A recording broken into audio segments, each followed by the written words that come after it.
Today I'm going to talk to you about academic presentations. Now, PowerPoints are always not a given at an academic presentation, nor are they always the safest option. When downloading information shared into a computer, you never know what other people have downloaded on it. And unless you're using a single-use flash drive, that isn't always the safest option. So don't count on PowerPoints. One way around this is by having a printout of visuals, graphs, things that are emotionally important to your study. But if you're doing a poster board, you can include a link to a YouTube video where you can go into extensive detail about your study. Now, poster boards can be expensive if you shop outside of the school. Thankfully, the Brockport student government does have discounted printing options that you can use. So, I said go into extensive detail. Why would you want to do that? It's actually one of my hardest things. I'm more of a here it is type of person, but it's really important to remember that you're the expert on this topic. And people are interested. They've chose to engage with you about your research. They've sat in the room as you're a panelist, or if you're a poster board, they came up to you. They're interested in what you have to say and what you did. You worked really hard on it. You need to be able to show it off and do it in a way that, gets other people excited about your research. Take the time that you need to explain what you did and explain clearly. Practice this. That is the highest, the most important thing I can say. Practice. Smooth out those bumps and weird phrases, highest thing I can say. Also, it helps to be respectful of time. There are other people that are trying to present their information, and it's only fair to them to make sure that you stay within your time constraints. Now, depending on what kind of conference you go to, it could be 5 minutes, it could be a half an hour. So be very mindful of your time that you've spent on presenting. And the best way to do that is by practicing. So I will show you an example of a poster board presentation that I gave a few years ago. It is by no means perfect.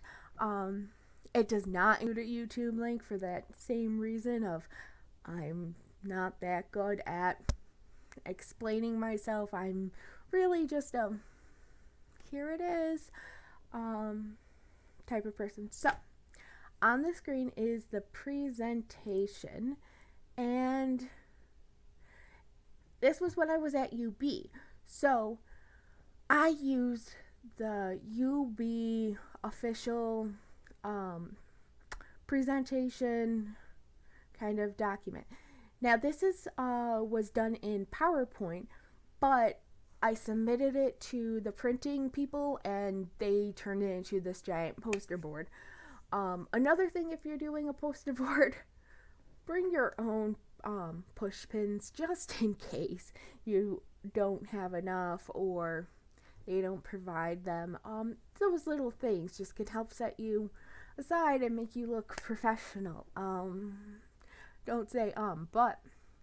So Brockport also has these kind of official documentations that you can download and edit.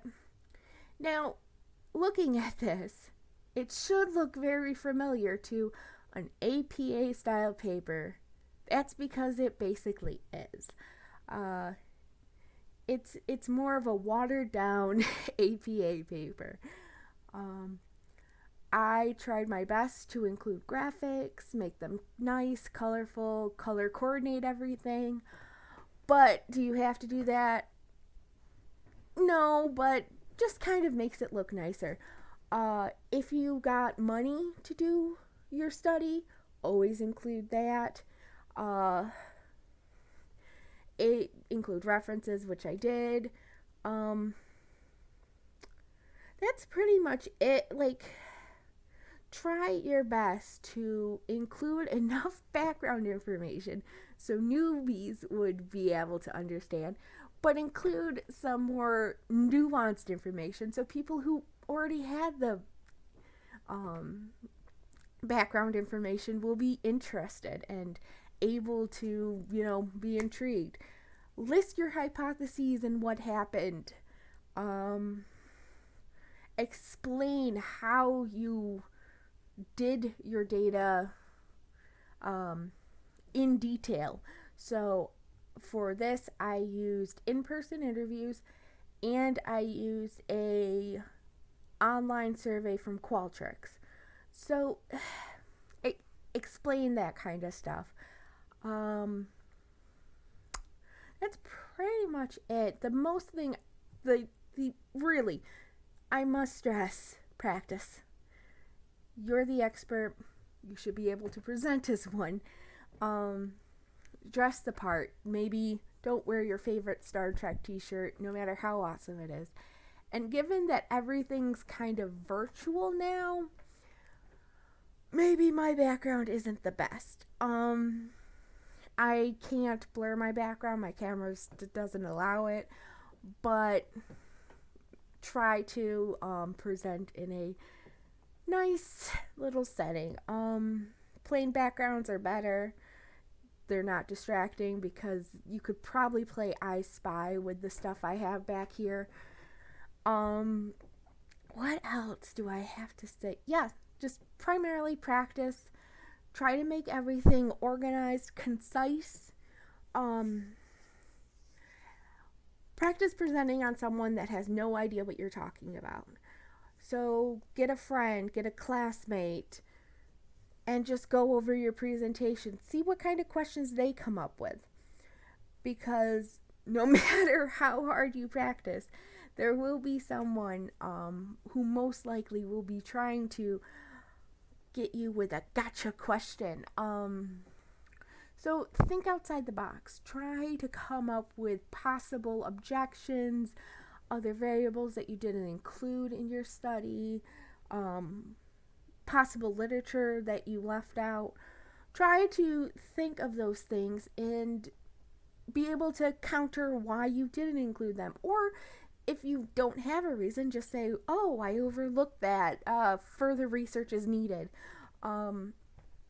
Things like that. Or that name did not come across my research.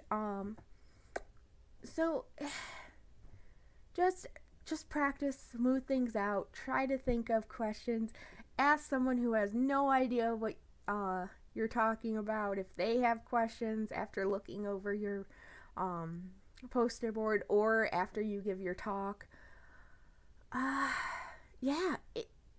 The most important thing though, on top of practicing, is just remain calm.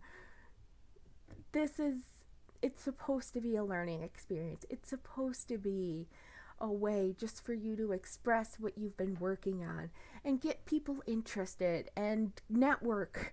One thing that I found is always good is have a pen and take notes if someone asks you one of those questions. Another thing is have cards that have your contact information, because you'll never know when someone will want to contact you about your research and go into detail, or perhaps expand on your study or work with you to expand on your study.